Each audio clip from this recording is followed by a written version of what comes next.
vous allez pouvoir emprunter même au-delà de 35%. On estime que votre bien perd de la valeur tous les ans. Vous risquez, si vous avez 2 enfants, d'avoir 3 héritiers. Vos 2 enfants plus l'État. Donc c'est pour ça, restez simple dans vos montages pour rester compréhensible pour votre interlocuteur bancaire, c'est super important. Gros avantage parce que vous vous associez, vous profitez de la capacité d'emprunt de votre collègue, vous profitez de son savoir-faire. Est-ce que la SCI, c'est quelque chose d'intéressant pour investir dans l'immobilier? Faut-il investir en nom propre, en SCI ou en société? Vous ne savez plus quoi faire, vous êtes perdu, vous êtes au bon endroit. Bienvenue dans cette nouvelle vidéo. Nous allons voir les points positifs, les avantages de l'investissement en SCI. Est-ce qu'il faut investir en SCI? Tout d'abord du côté bancaire. Pour se faire financer, bien évidemment, ça offre des possibilités qui sont bien plus intéressantes que le nom propre. Pourquoi? Parce que quand vous investissez en SCI, donc il faut créer cette SCI. Pour créer une SCI, il faut être 2 personnes. Si vous êtes 2 personnes et que vous, par exemple, vous êtes un peu moins bankable, vous allez pouvoir vous servir de la capacité d'emprunt de votre associé, de la possibilité de se faire financer de votre associé. Donc déjà, ça offre des possibilités supplémentaires rien que par rapport à ça. Donc vous l'aurez compris, c'est très intéressant. Pourquoi d'un point de vue bancaire, c'est aussi très intéressant? Tout simplement parce que dans certaines banques, ça ne va plus faire partie des 35% d'endettement que la banque va regarder maximum, qui est une recommandation, vous le savez, du HCSF, du Haut Conseil de stabilité financière. Aujourd'hui, on ne peut plus emprunter normalement quand on est au-delà des 35%. Et grâce à la SCI, qui est un vaisseau, qui est une structure, vous allez pouvoir emprunter même au-delà de 35%. Parce que bien souvent, les banques prendront en considération le fait que vous investissez en structure et du coup que vous êtes un professionnel de l'immobilier, que vous n'êtes plus un particulier, donc que vous n'êtes plus régi aux règles du HCSF. Donc nouveau point positif pour la SCI. La SCI, c'est une structure qui est encadrée par des statuts. Donc vous créez votre SCI, comme je vous ai dit, vous devez être au moins 2, donc soit 2 personnes physiques, Pierre et Paul, soit une personne physique par exemple, et une personne morale, Pierre et sa société de menuiserie. Donc ça, c'est une autre possibilité que vous avez, ou Pierre et sa holding. Mais attention, restez simple dans les montages. Ne passez pas sur des montages trop complexes, surtout s'il n'y a pas lieu pour ne pas perdre votre banquier.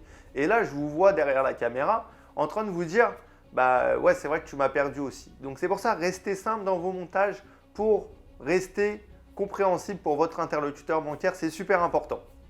Donc la SCI, comme je vous l'ai dit, c'est très bien pour le fait de pouvoir s'associer, de profiter de la capacité d'emprunt de son collègue, de profiter aussi que vous ne faites plus partie des règles et du taux maximal d'endettement de 35%, mais c'est aussi bien pour plein d'autres choses. C'est aussi bien pour la transmission. À partir du moment où vous investissez en SCI, vous avez la possibilité d'inclure vos enfants dans cette structure. Vous avez la possibilité sinon de donner des parts de SCI, de votre SCI. Donc vous avez acheté des biens avec votre société civile immobilière, avec votre SCI. Vous donnez des parts à vos enfants de cette SCI. Vous allez me dire, c'est quoi l'avantage plutôt que donner le bien en direct?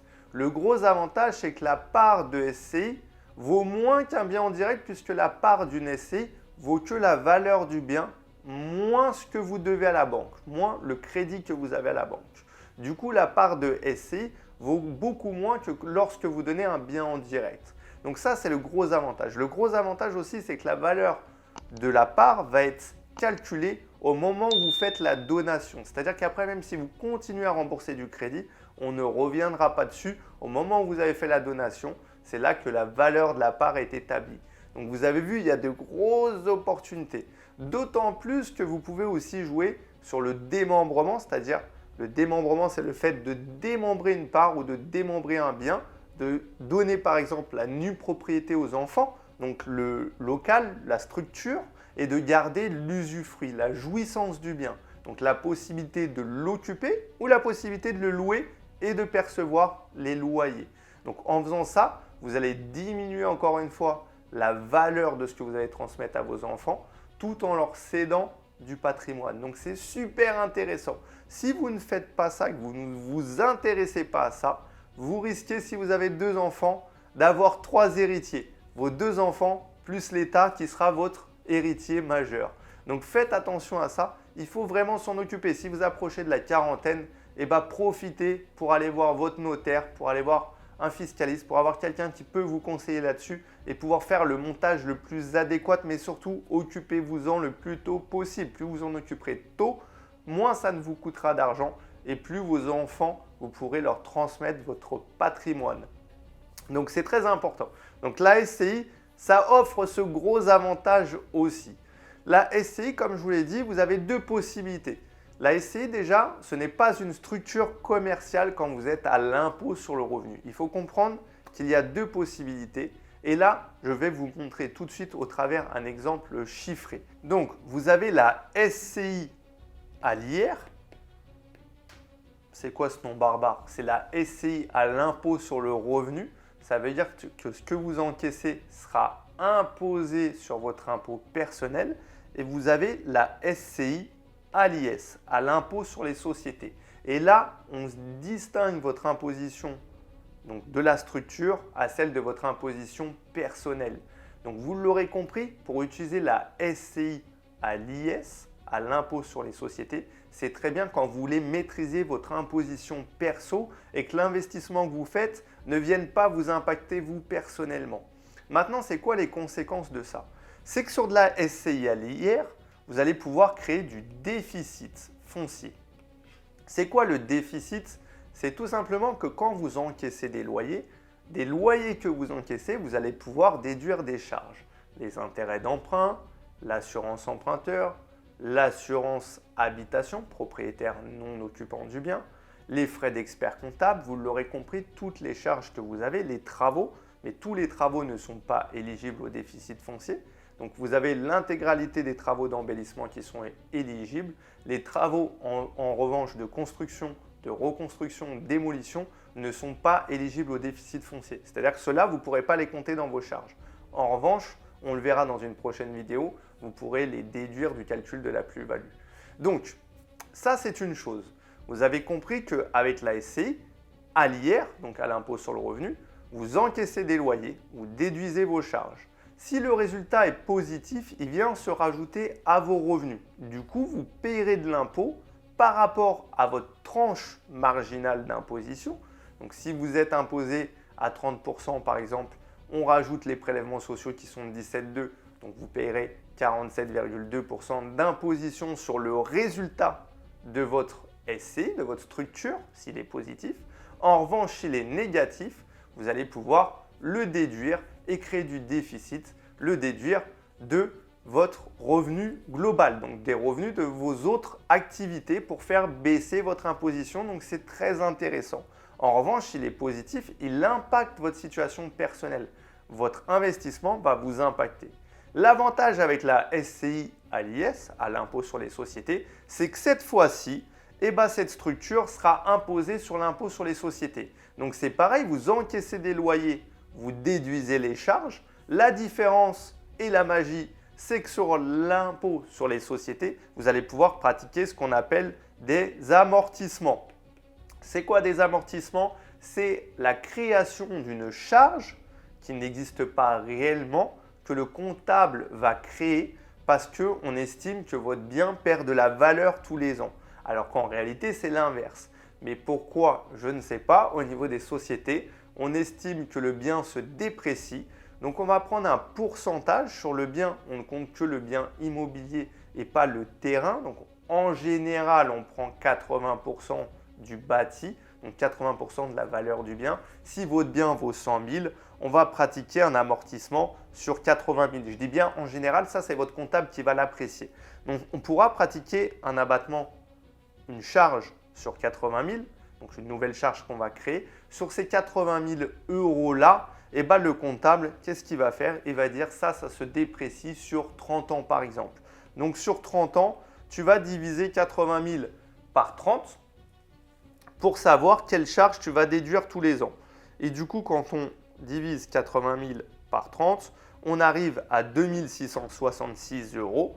Donc ça, c'est la charge que tu vas pouvoir rajouter donc aux autres charges qui sont les experts comptables, l'intérêt, les intérêts d'emprunt, l'assurance propriétaire non occupant. Toutes ces charges-là vont s'additionner, notamment celle de l'amortissement, et tu vas pouvoir, grâce à ça, augmenter les charges par rapport au loyer encaissé et créer certainement un résultat négatif et du coup ne pas payer d'impôts. Si jamais ton résultat reste positif quand même, qu'est-ce qu'il se passe cette fois-ci? Eh bien, ton résultat ne vient pas se rajouter à ton impôt sur le revenu, mais il est imposable au titre de l'impôt sur les sociétés. C'est quoi? Jusqu'à 42 500 €, tu vas être imposé à 15%. Et au-delà, tu seras imposé à 25%. Ça veut dire quoi? Ça veut dire que même si tu es au-delà de 42 500 de résultats, donc de bénéfices, tu seras imposé à 25%. Là où tout à l'heure, tu étais déjà imposé à 47,2 si tu es sur une tranche à 30%. Mais même si tu es sur une tranche à 14%, qui est une tranche très basse, et ben avec le prélèvement social de 17,2, tu te retrouves déjà au-delà de l'impôt sur les sociétés. Donc, sache que voilà, tu peux maîtriser ton impôt grâce à la SCI à l'IS. C'est un gros avantage. Le seul truc, c'est que ces amortissements que tu as pratiqués, eh ben, ils seront déduits sur la valeur d'acquisition de ton bien. Ça veut dire quoi? C'est-à-dire que le jour où tu vas vendre, eh ben, au lieu de dire tu as acheté 100 000 ton bien comme tout à l'heure, tu auras acheté 100 000 ton bien moins les amortissements pratiqués. Donc, si tu as pratiqué sur 30 ans les amortissements, on fait 100 000 moins les 80 000 € d'amortissement pratiqué, eh ben, on dira que tu n'as pas acheté ton bien 100 000 €, mais 20 000 € seulement. Donc, si tu le revends 120 000, ta plus-value brute, vraiment juste pour l'exemple, ne sera pas de 20 000 €. On ne fera pas 100 000 moins 120 000, mais on fera 20 000 € moins 120 000 €. Donc, cette fois-ci, tu seras imposé à l'impôt sur les sociétés sur 100 000 €. Et c'est là que le bas blesse. Donc, il faut faire attention toujours d'avoir une vision globale. En réalité, tu l'auras compris, si tu veux te servir de tes sous tout de suite et être moins imposé à la revente, tu privilégieras la SCI à l'impôt sur le revenu, à l'IR. En revanche, si tu as une politique d'accumulation, si tu veux multiplier les biens, eh ben, tu privilégieras la SCI à l'impôt sur les sociétés pour pouvoir accumuler des investissements, pour pouvoir générer de la trésorerie, te servir de nouveau de cette trésorerie pour investir et multiplier les acquisitions rapidement. Voilà comment tu dois procéder. Donc, il existe plein d'autres avantages que je vais te dire tout de suite. Donc, l'autre avantage, c'est qu'avec la SCI, tu vas pouvoir faire plein de choses puisque, comme je te dis, pour la créer, tu vas avoir des statuts. Tu peux aussi avoir un pacte d'associés qui va encadrer tout ce que vous allez faire pendant la durée de vie et à la fin de la structure que vous allez créer.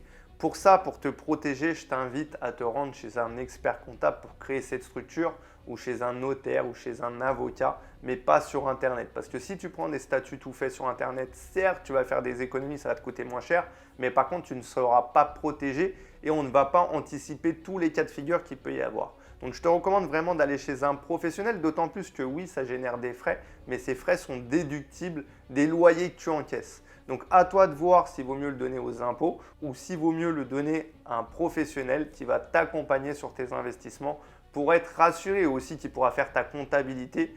Donc, comme ça, tu maîtriseras vraiment tout et tu es sûr de ne pas faire d'erreur. Donc, je te recommande vivement d'aller voir un professionnel pour la création. Ne passez pas par Internet, n'essayez pas de grappiller de l'argent. Encore une fois, vous êtes là pour faire des investissements sur la durée et surtout, même si c'est un investissement, il faut qu'il soit bien fait. Donc, faites-vous accompagner par des gens de confiance, par des gens qui sont des professionnels. Vous verrez, vous aurez beaucoup plus de résultats comme ça. N'oubliez pas une chose, je vous ai parlé d'SCI à l'IR, donc à l'impôt sur le revenu, et de SCI à l'impôt sur les sociétés. À la base, la SCI à l'IR n'est pas une structure commerciale, donc vous ne pouvez pas faire tout ce qui est location courte durée, comme du Airbnb, Booking, etc., de la location à la nuit. Quand vous voudrez faire ce type de projet, vous serez obligé d'utiliser la SCI à l'IS, à l'impôt sur les sociétés. Maintenant, il y a 5% de dérogation possible pour l'utiliser à l'IR, mais je vous invite à vous rapprocher d'un expert comptable et surtout à ne pas perdre de temps et faire les choses correctement. Il vaut mieux passer sur de la SCI à l'impôt sur les sociétés, comme ça vous pourrez avoir votre activité commerciale et ça sera beaucoup plus intéressant. L'autre différence qu'il y a aussi à prendre en compte, et cette fois-ci ça peut être un inconvénient, mais quoique, c'est que la SCI comparée à une structure commerciale comme la SARL ou la SAS, qui n'est engagé qu'à hauteur des parts sociales qu'ils ont mis, et bah vous êtes engagé en illimité sur une SCI. Ça veut dire que s'il y a une défaillance de paiement, si vous ne payez plus vos crédits, on pourra venir chercher les autres biens que vous avez, votre patrimoine aussi financier pour payer le crédit. Chose qui sur une structure commerciale n'est pas possible, vous êtes engagé qu'à hauteur du capital social que vous mettez dans votre boîte. Bien évidemment, pourquoi je vous dis que c'est qu'un petit inconvénient? Parce que déjà, si vous prenez un crédit, si vous faites un investissement, bah, le but c'est de gagner de l'argent, donc c'est qu'il soit remboursé. Et l'autre chose, c'est que de l'autre côté, sur une structure commerciale, vous êtes peut-être engagé qu'à hauteur du capital social, mais bien souvent, bien évidemment que la banque vous prendra en caution en tant que personne physique. Donc au final, vous allez être responsable également du crédit. Du coup, il y a peu de différence. Donc vous l'aurez compris, pour moi, la SCI présente que des avantages, que ce soit d'un point de vue bancaire, que ce soit d'un point de vue transmission, que ce soit d'un point de vue exploitation. Maintenant, je vous invite à rester quand même flexible pour pouvoir avoir un échange au niveau de votre interlocuteur bancaire et savoir si lui, il affectionne et il envisage que vous investissiez en SCI. Pas en allant lui demander, mais lorsque vous allez lui présenter un projet, il faudra être assez souple pour pouvoir vous retourner si jamais vous voyez que ça coince un peu au niveau de la SCI et dire pourquoi pas investir en nom propre. Parce que n'oubliez pas une chose, le plus important, c'est d'avoir son financement. Sans financement, pas d'investissement, donc vous ne pourrez rien faire. Donc restez assez souple. Donc pour résumer, SCI, gros avantage au niveau bancaire parce que vous passez au-delà du taux d'endettement. Gros avantage parce que vous vous associez, vous profitez de la capacité d'emprunt de votre collègue, vous profitez de son savoir-faire, vous profitez de diluer le risque aussi puisque vous n'êtes plus tout seul à supporter le risque, mais vous êtes deux ou voire plus que deux. Donc ça, c'est un gros avantage. D'un point de vue transmission, vous l'aurez compris, beaucoup plus facile pour transmettre son patrimoine à vos enfants. D'un point de vue sécurité, d'un point de vue utilisation, d'un point de vue stratégie, c'est beaucoup d'avantages aussi avec énormément de possibilités et surtout d'un point de vue fiscal. Donc vous avez un spectre maintenant élargi, vous avez une vision plus large, vous avez beaucoup de possibilités. Ne négligez pas ça dans l'investissement. J'espère que cette vidéo vous a plu. J'ai aimé partager avec vous. Si vous avez des commentaires, si vous avez des questions encore, n'hésitez pas à me les poser. Je me ferai un plaisir d'y répondre. N'oubliez pas de liker, de commenter, de vous abonner, de partager. Et je vous dis à très vite pour de nouveaux investissements.